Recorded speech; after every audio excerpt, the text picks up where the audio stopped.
Yakuza 3, considered the black sheep of the Yakuza series, and I can see why. This was released in 2009, and it was a big jump from the PlayStation 2 to the PlayStation 3, and with that comes the jank going to an HD console, and Yakuza 3 has a lot of jank.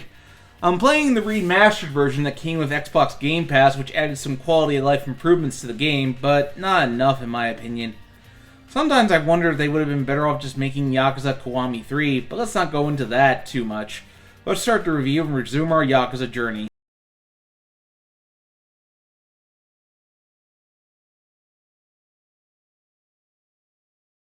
Kiryu and Haruka are departing Tokyo to move to Okinawa, where Kiryu will run an orphanage, but Sayama will not be joining them, as she has decided to continue with her career.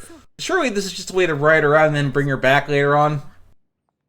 Oh, why? Especially after Yakuza 2 seemed to be setting her up as Kiryu's main love interest. I've heard various reasons as to why this happened.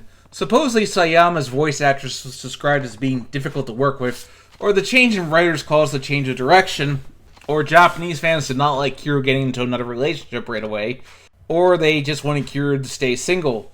Maybe it's all of them, I don't know. Whatever the case, Kiryu and Haruka head to Okinawa to start a new life.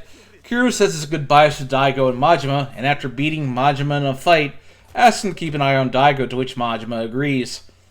A few months down the road, Kiryu's adopted 8 other children in addition to Haruka: Taichi, Ayoko, Koji, Iru, Mitsuo, Rona, Shiro, and Izumi.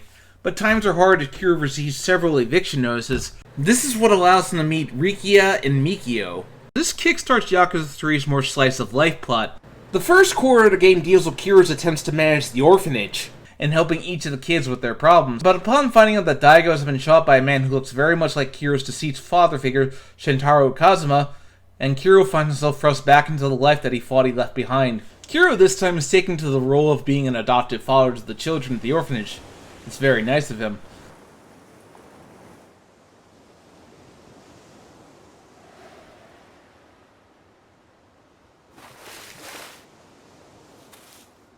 Oji-san.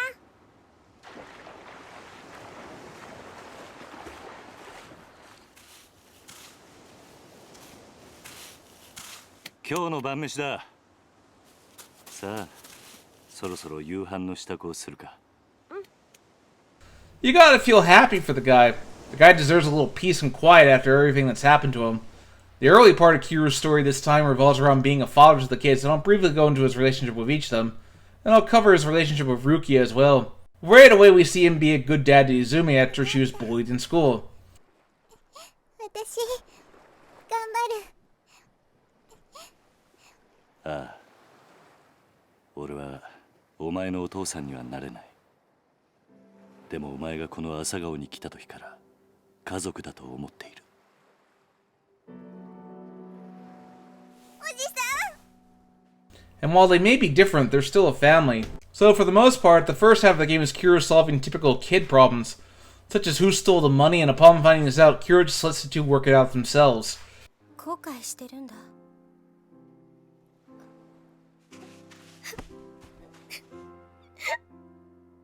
私の方がお姉ちゃんなのに勇気がなかった。私にもっと勇気があればこんな大きなことにならなかったのに。だからごめん。私も許して。ごめんね。ごめんね。 That is the sign of a good dad. He let them work it out by themselves, but would have stepped in if he had to. Kiryu's pretty much a legend at this point. 嘘だろ？4代目っつったらよ、こっちの人間でも知ってるぜ。確か堂島のりって。あんたひょっとしてKiryu? But of course, as always, Kiryu finds himself back in Kamurocho, where you get reunited with the usual cast: Date, Majima, and the Fours, who all make welcome returns. Majima, of course, can't resist going at Kiryu for one more fight. But the character whose relationship with Kiryu gets the most focus is of Rukia. Rukia sees Kiryu as his Aniki, which is a way of saying big brother in Japanese, even though they're not actually related. Rukia is shown to have his heart in the right place, such as when he defends Saki against her ungrateful mother. るさい。私に触らないで。 But some of its development is tied to missable sub-stories, such as the story here that deals with his unfinished viper on his back. It refers to Okinawa itself, and the fact that it starts unfinished refers to his immaturity at the beginning of the story. よし、完成じゃ。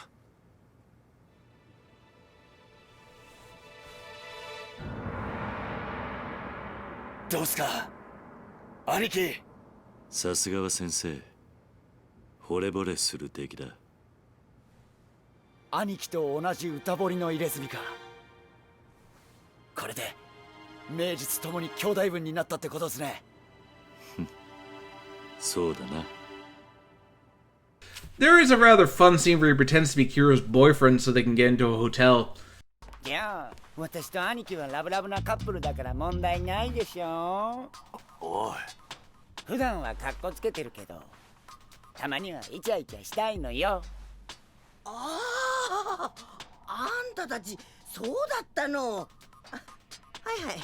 I love how Kiryu's like, cut this out right now. I do like his second sub-story where an old friend tries to manipulate him for her own end, but he can't bring himself to hate her and just does what he feels is right, and even she can't help but come around. それも知ってたよ。俺がお前を間違えるわけないだろうが。リキヤ。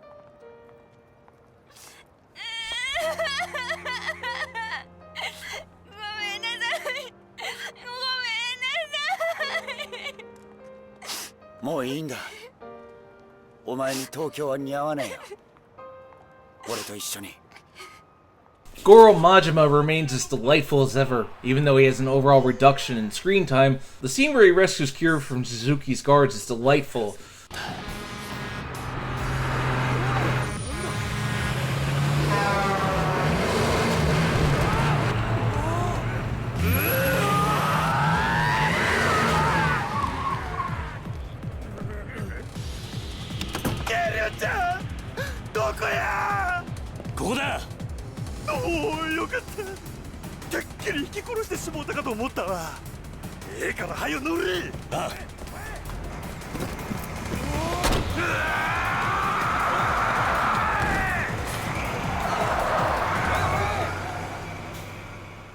Never change, Majima.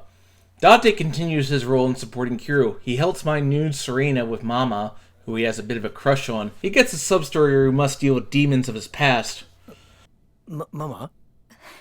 もう伊達さんって冗談ばっかり。これさやちゃんに渡す指輪でしょ。いや、違うんだ。これはママに。本気なの？ああ、もちろん。I guess buying a ring doesn't mean in Japan what it does in the US, but in the end, with some help from Kiryu, Date is able to get rid of some of those demons. ママ。伊達さん。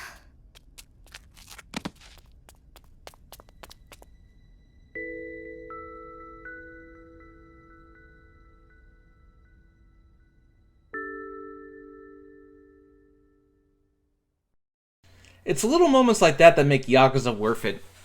Kiryu and Haruka's bond does develop a little bit, as he's now being forced to confront the fact that Haruka might be getting into boys at her age. There's this one little diversion where Kiryu spies on Haruka, and it turns out she's trying to earn extra money by getting involved with Yakuza. Not good. Fortunately, it turns out to be a misunderstanding, but Kiryu is forced to accept that his foster daughter is growing up, and he can't stop that. Haruka even acts as the mom to the other kids, as she's the oldest. It does make the most sense. One of the more pleasant surprises was bring back La Kalong, who of course wants revenge on Kiryu, and tries to behead Rukia. ナジ、あのどこは死んだはずでは。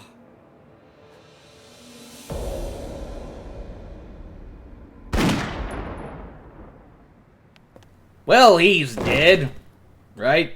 As for Kazama, well, he's not the Kazama we knew. He is his twin brother, and the game does a rather effective job of setting him up as the bad guy, only for the turnout that he isn't. He's effectively there to give Kiryu and the players a chance to fight Kazama in a boss battle, even if it's not the one we knew. For our other villains, Kando is pretty much just meant to be despicable in every sense of the word. Boorish, violent, and accused of sexual assault, he is just meant to be hated by all. He thinks he's set up to be the villain of the story, but in actuality, he's merely the appetizer. The real bad guy is Mine, who rather satisfyingly leads Kanta to a cruel death.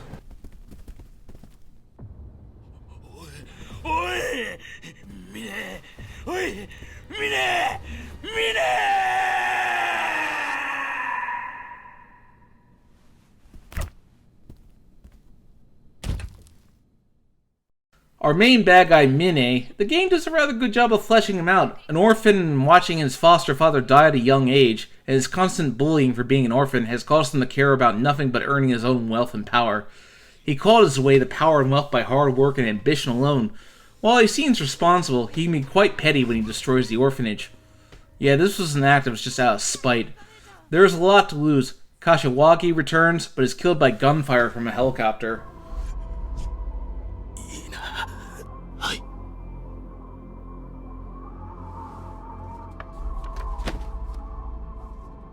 柏木さん柏木さん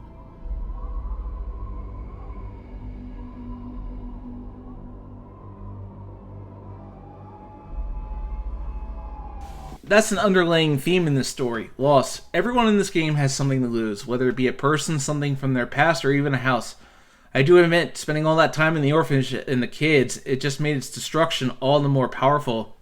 Yakuza 3 also deals with how orphans are treated in Japanese society. やめて。わ、ひでえ。マジ。Yakuza 3 is still filled with many emotional moments, particularly near the end. Saki has spent the whole story in silence, even when her own mother disowned her, but when her foster father is in danger, she cries out to him.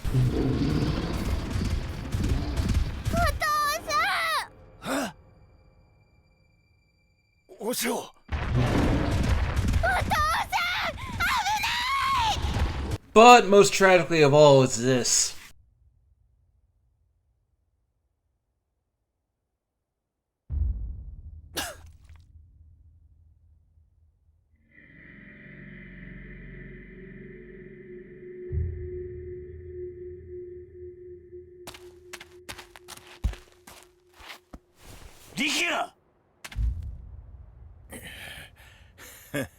This is something that hit me hard because seeing Kiryu get this emotional was something I'd never seen in the series before.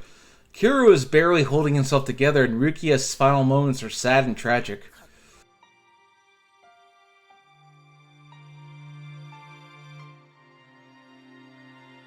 Rikia. Oi! Rikia! Oi! お前何勝手に死んでんだよ、おい! 俺許さねえぞ、おい！リキヤ！返事をしろ、リキヤ！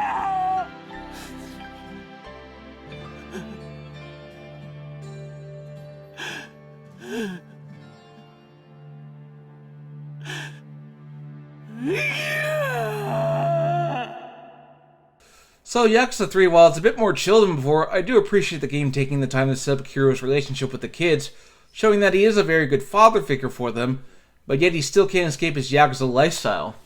All in all, Yakuza 3's story is fine. Sometimes you're chilling out, enjoying time with the kids, then the next you're back in the Yakuza fight for your life, and I think it works well for this game. The version I played was the remastered version of the game, and it looks quite nice. Playing this after Kiwami 2, which was made with the Dragon engine, yeah, you can tell there's a bit of a downgrade and the game doesn't always run so smoothly. The cost of moving up from PS2 to PS3 hardware, I suppose. The remaster does improve the frame rate to 60 frames per second, and that is always a welcome improvement. The remasters also had quite a few improvements, and does take a sub-story out that is quite transphobic, and that was a good call. The main gameplay of Yakuza 3 is still solid. Classic beat them up, use heat actions to keep them down, but I definitely miss the Dragon Engine gameplay of Yakuza Kiwami 2. One of the weirdest things about this game is that when finishing a boss, you must charge up your heat gauge, and even that doesn't actually finish them off. Of course, the boss fight with Kendo I felt was perhaps the strangest finish of all.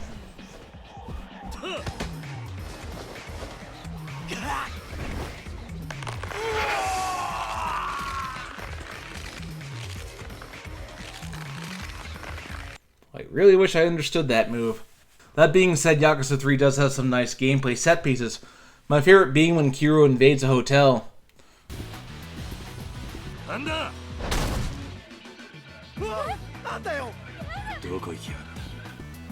Sorry! Of course, there's still a lot of stuff to do in Kamurocho and Okinawa, which is a nice quiet little shore town. I did try to fish and failed miserably. The way you unlock new heat moves is by these relations. Max sets up Kiro to look for some kind of epic fail and take pictures of it, which somehow triggers Kiro to figuring out a new move. Particularly this one where a guy gets hit in the balls with a baseball.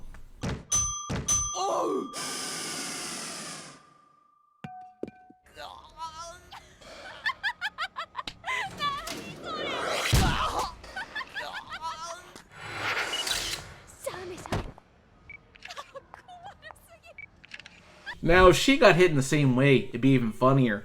Hey, I'm equal opportunity. New to this game are these chase sequences. Sometimes Kiryu will be the one chasing, and sometimes it's the one being chased.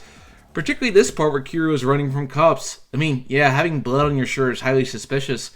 This one was kind of annoying because I swear if you keep running into things, Kiryu will get tired and can't go on. So a variant in the multiverse is created here, right? What if Kiryu got arrested here? It's clearly a new concept the developers hadn't ironed out yet. Or this part where Kiryu has to chase Ayoko around. This part feels like padding. The girl is fast, why can't I just catch her? Sub-stories are interesting. I actually managed to be in a movie that was pretty fun. Or how Kiryu and Haruka finally resolve all this couple's problems. I guess it's a happy ending, I mean, sort of, take what you can get. Then there's this one that involves around Kiryu training a hostess at a cabaret club, and it's very boring to just walk around the club. See what's going on and maybe go back and train her some more. I much prefer the Kiwami 2 way. I also took the time to play golf, and oh boy, I can't stand golf in this game. It's just an absolute nightmare to play. Or perhaps you become a hitman and hunt down targets. Alright, I didn't expect to be a bounty hunter, but I'm willing to try new things. Sure, why not? So one thing that bothered me was that I tried to go back and do everything that I missed, and I found that I was locked out of it. You see, every other Yakuza game lets you change what time of day it is at the end, except for the first two PS2 games, thus allowing you to go back and make up what you missed before, but with this game I didn't have that luxury. Because the time to save Doggo is locked, you can't change the time of day. Thus, the only way to complete anything you missed is by playing Premium Adventure, so no, I did not get the fight I'm on this time. First time for everything, isn't there? Time to go save Daigo. And be forewarned, we're going into ending spoilers here. The fight is pretty climactic. Make your way up the stairs, fighting everyone who gets in your way. That is until you reach this guy. His name is Andre Richardson, and he's voiced by an English voice actor. And being directed by Japanese voice direction, which, while probably sounding good enough for Japanese speakers, for English speakers it's more than a little awkward. If I'd known it would have come to this, I'd have killed you when first we met. なんだと? 大悟はどこだ? どこへやった? If you're looking for Daigo, Mine's taken him up to the roof. 屋上だな. At least they understand each other through sign language. I suppose that's a nice touch. I find the battle against him to be pretty standard. Subjecting him to Hell's Gauntlet is very satisfying. But of course that isn't the end. On the way to the roof he'll show up with guns. Typical. So to beat him this time you have to wait till he runs out of bullets, and while he's reloading just attack him that way. Really don't know if I like listening to him, it's just so awkward. Stay down this time. Kiryu confronts Mine on the roof and he gives the typical villain lecture. How he worked his way into making wealth and power on his own through poverty. All humans are liars who only care about wealth and money, but Kiryu has the appropriate response. お前もその連中も金に振り回され、人間そのものと向き合うことをしなかったんだ。お前は自分しか信じちゃいない。自分以外の人間を心から信じれない。だから人から愛されないんだ。黙れ！お前を迎え入れた時、大悟は人としてお前を信じたはずだ。だからお前も大悟のこと。黙れ！ But of course words will not get through, but fists will. And after the standard shirt removal, it's time for the final battle. 桐生さん、これがあなたの最後の戦いです。思いっきり来てください。言われなくても遠慮はしねえ。とことんやってやるぜ。行くぞ。The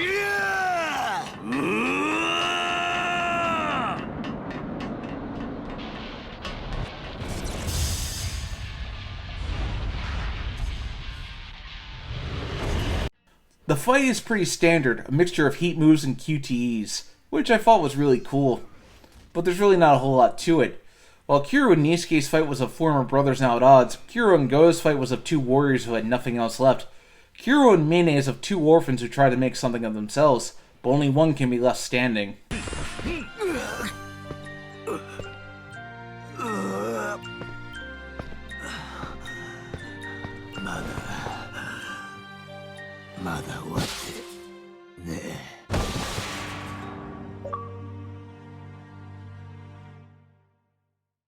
In the end, Mine finds that even his own secretary is more concerned with money over anything else. But as Kiryu mentions that even if your world comes crashing down, you can always rebuild and start over, but Richardson and his bad English direction come in and is about to kill Kiryu and Mine.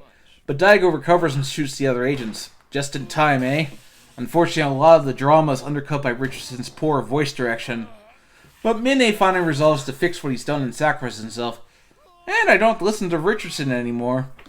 The next day, Kiryu is reunited with Haruka, but Hamazaki, who I forgot to talk about, shows up, and though it seems to be a reconciliation, it ends with Kiryu getting stabbed. We're really doing the Kiryu is dead cliffhanger again, aren't we? Fuji-san!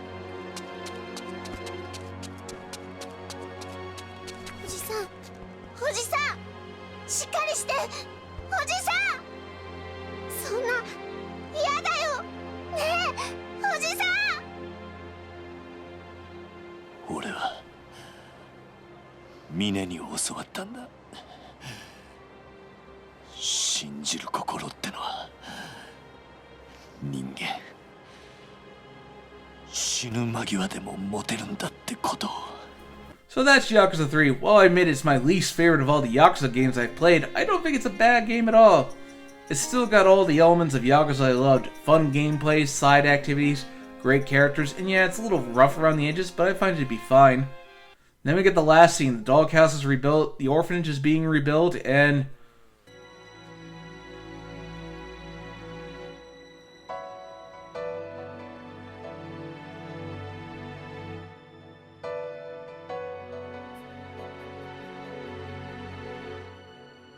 yeah, of course he's fine, but what's next for Kiryu? Well, that'll be told in Yakuza 4. Thanks for watching. If you liked this video, please hit that bell, like, and subscribe button.